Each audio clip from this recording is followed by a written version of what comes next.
What's going on, guys? Welcome back to another episode of VV Nutrition Radio. My name is Andres Ayesta, registered dietitian and nutrition coach.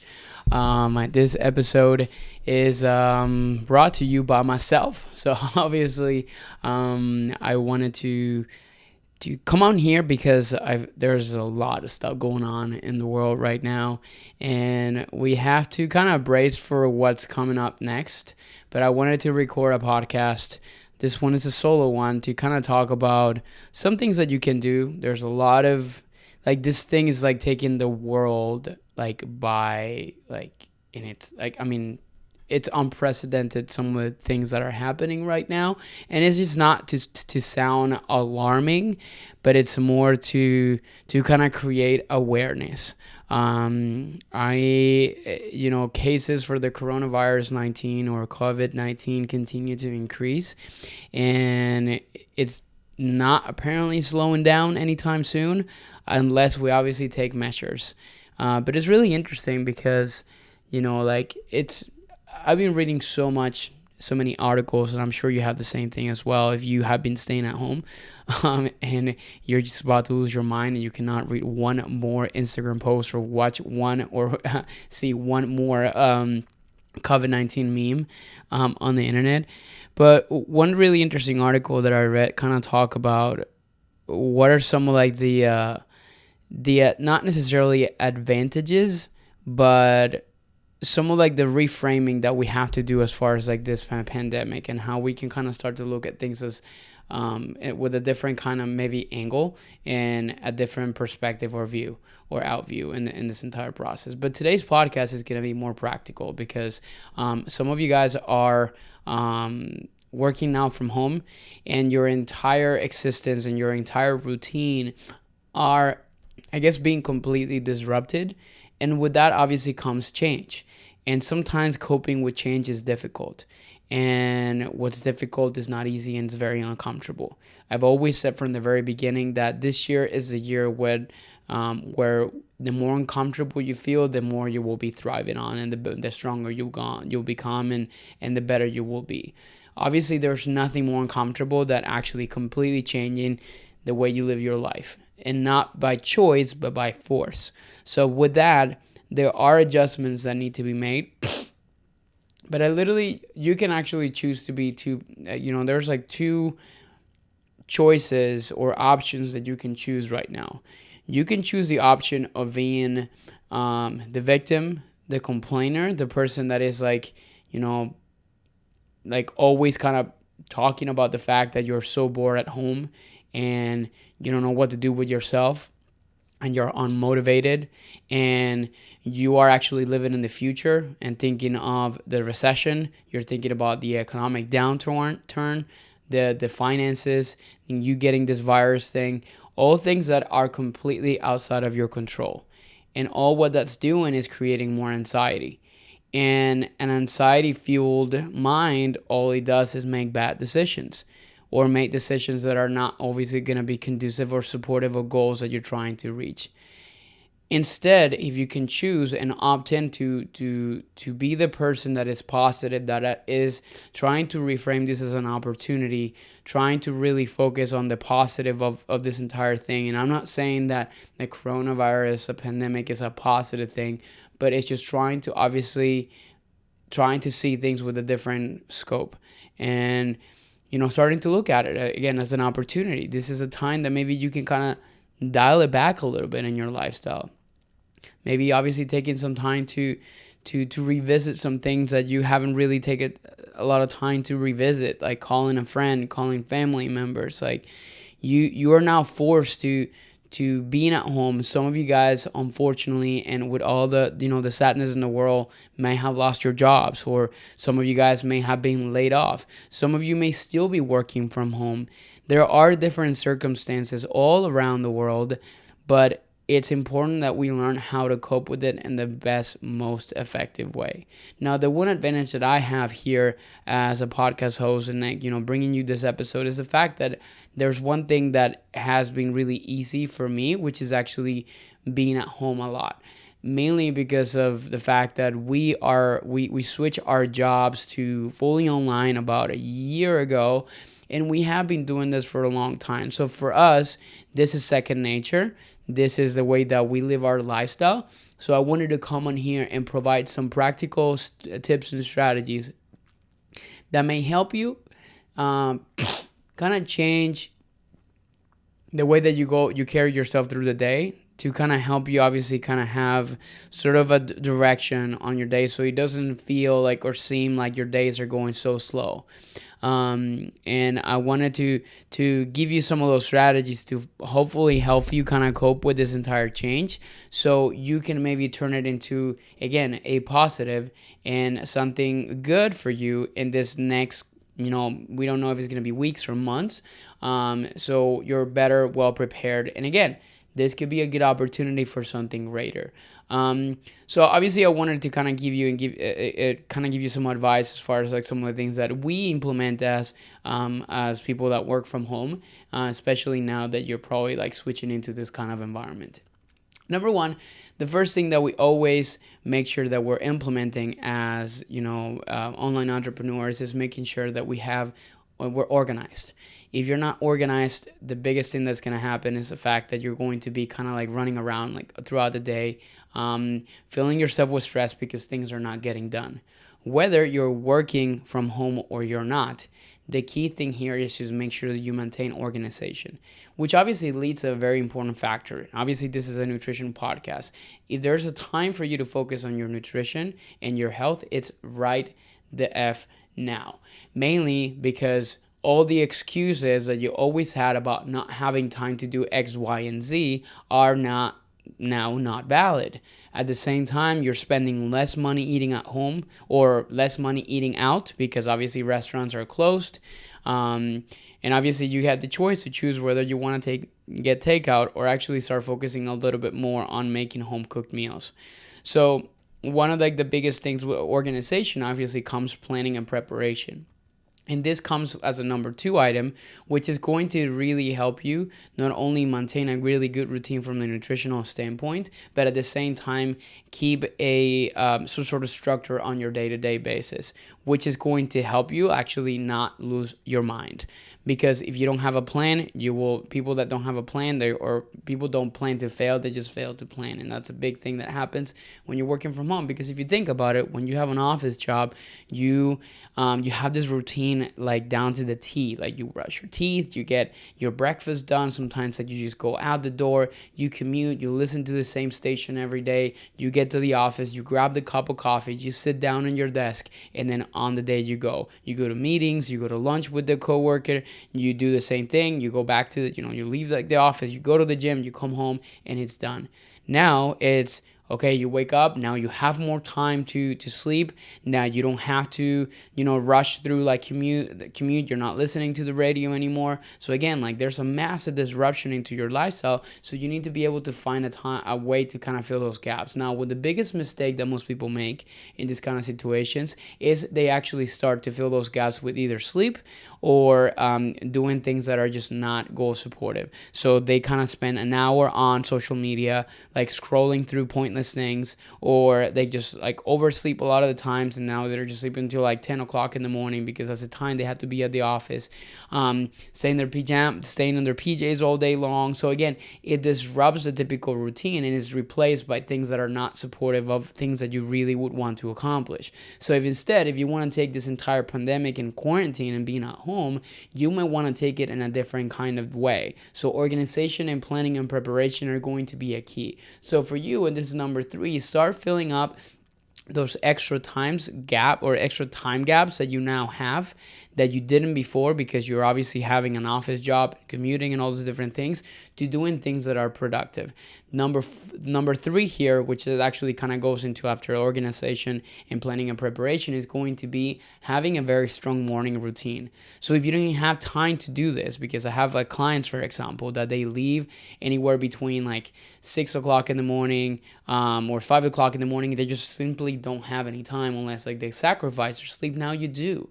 So maybe this is a time for you to start taking in new things that are going to help you, for example, get better at a specific, maybe learning a new language or reading a book that you've been wanting to read for the longest time, meditating, writing on your journal, practicing some gratitude. These are things that a lot of people, this is things that I personally implement because I make it fit into my mornings.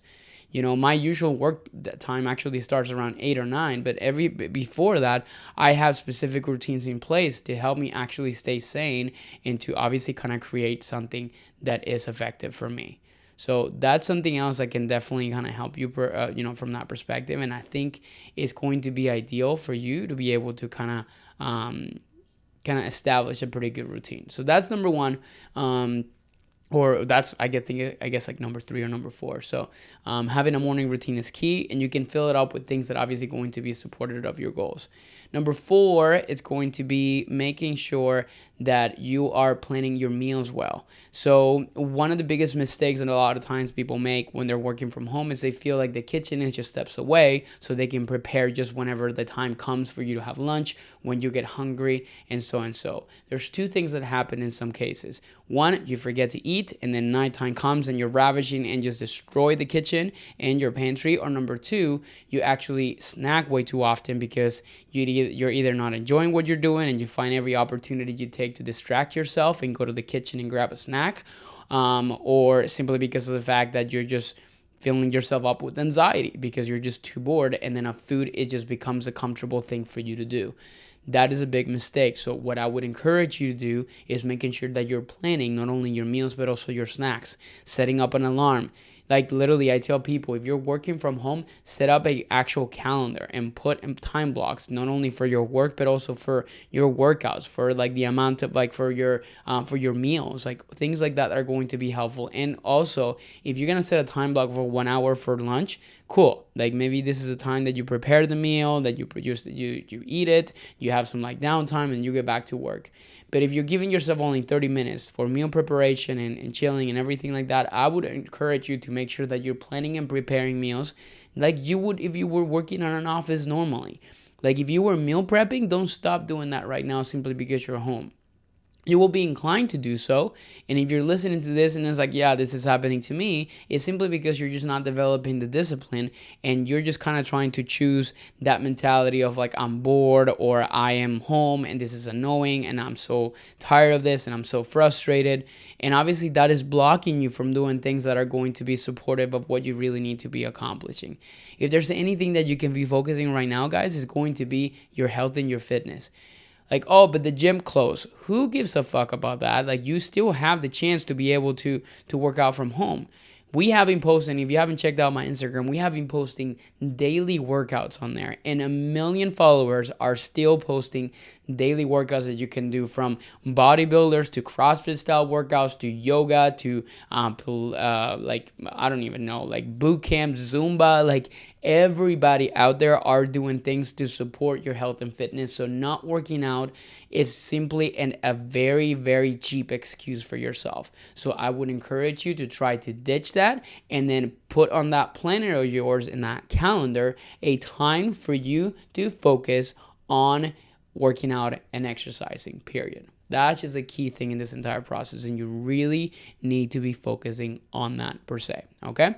Another big one too that I do encourage people to start to focus on is start doing things that you have been putting up forever.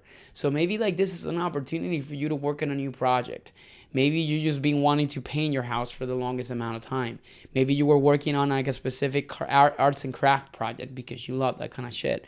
Like it's all about finding, you always complain about not having the time. Now you're complaining about being locked up at home, but now you have the time. So use it to your advantage, because that is going to help you solve a lot more problems than obviously anything else. Find solutions to these problems instead of being so wrapped up around the fact that you're just so like tired and frustrated that you're locked up at home. I always like to tell people like the only walls that you can build yourself, or that the only walls around you are the ones that you build yourself in your mind. Like, you know, a lot of times, like, and I've read this really interesting thing, like I think it's like Stoic Philosophy, they talk about people that are in prison, you know, like physical walls are not going to constrain your mind. You only are the one responsible for actually creating limitations around yourself. So the moment that you tell yourself that you're locked up and you cannot do these things and you're disrupted because of your lifestyle, it's the precise moment and then when you actually go into prison. in your own mental prison. So stop doing that. That's a key thing for you to be able to make sure that you don't do. Another big tip I'm going to give you guys in here is going to be the following. Be careful with social media and be careful with consumption of content. You can be kind of like lost in this like vortex of social media content and scrolling that can last hours, procrastinating important tasks that you need to get done, and then just consuming content that is just only amplifying anxiety and not actually improving it. I was actually watching like some stories from this girl Rachel Bell. She's awesome. And she talked about like there's three main motivators that humans actually need to thrive and succeed. One of them actually is stress. I don't remember the other two, but stress is a good thing when it's actually controlled.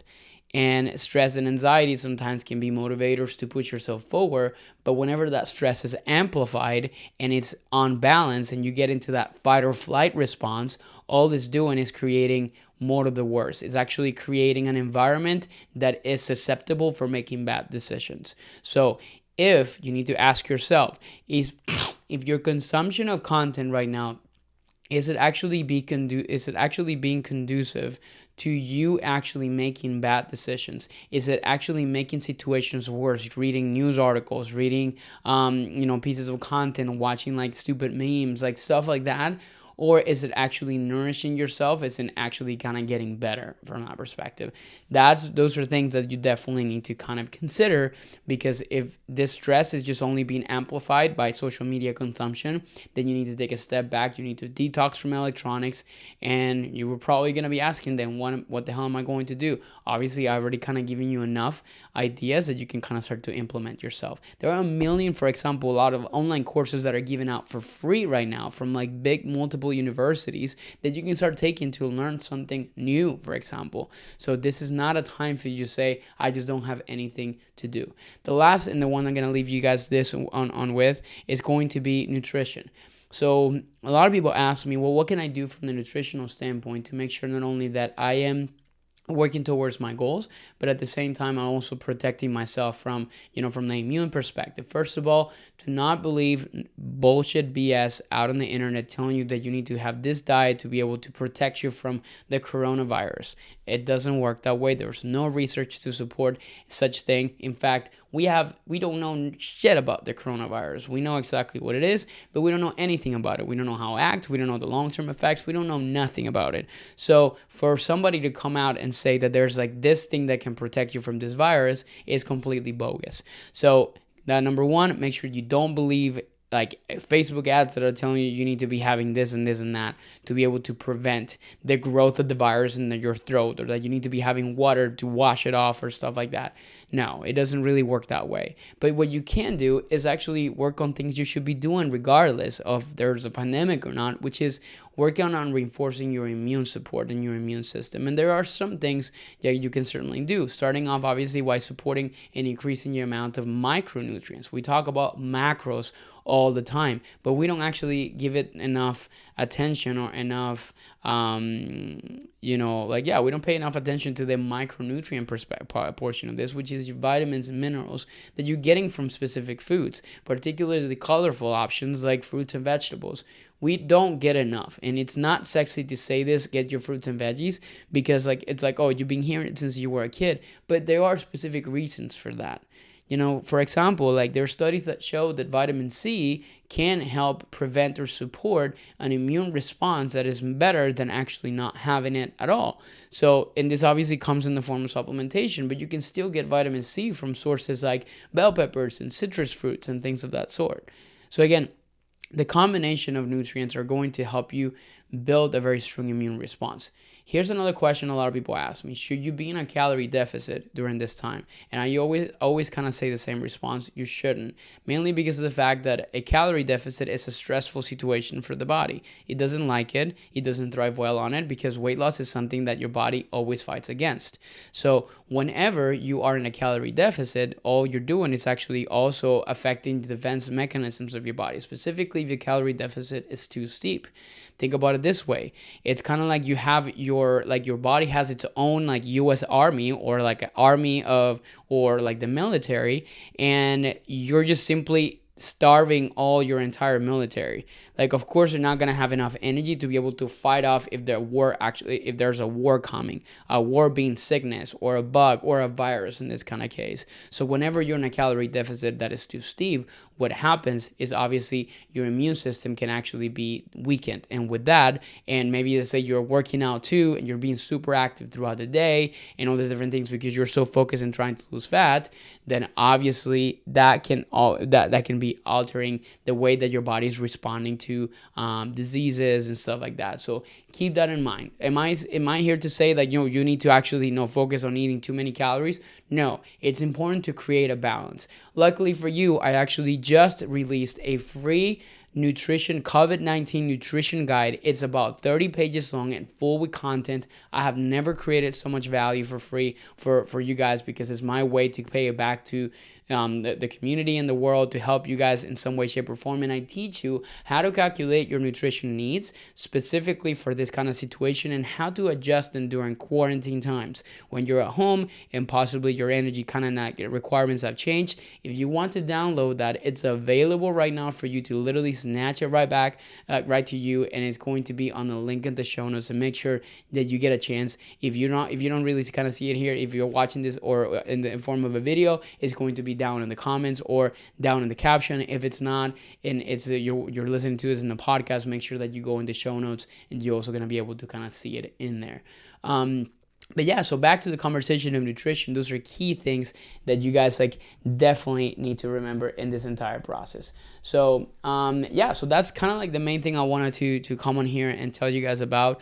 As far as vitamins, minerals, supplements, and things like that you could be taking, there's very weak research for virus support, or fighting any kind of supplements that can fight specific viruses. The strongest research actually comes in some forms of you can definitely take vitamin C, but as a preventive measure, not necessarily to treat or to fight anything, but it can help you reinforce immune support. And some research really kind of shows that the ability to fight viruses and colds and stuff like that can be strengthened by the fact that you have been taking vitamin C supplementation. I think 120 milligrams per day, it's more than enough. Vitamin D, but you can get this a lot from the sun. Being exposed to the sun outside, going on a walk on a daily basis, part of the routines that we're talking about. And the last but not least, also maybe incorporating and including, this is actually another one that I wrote on the guide, which is zinc.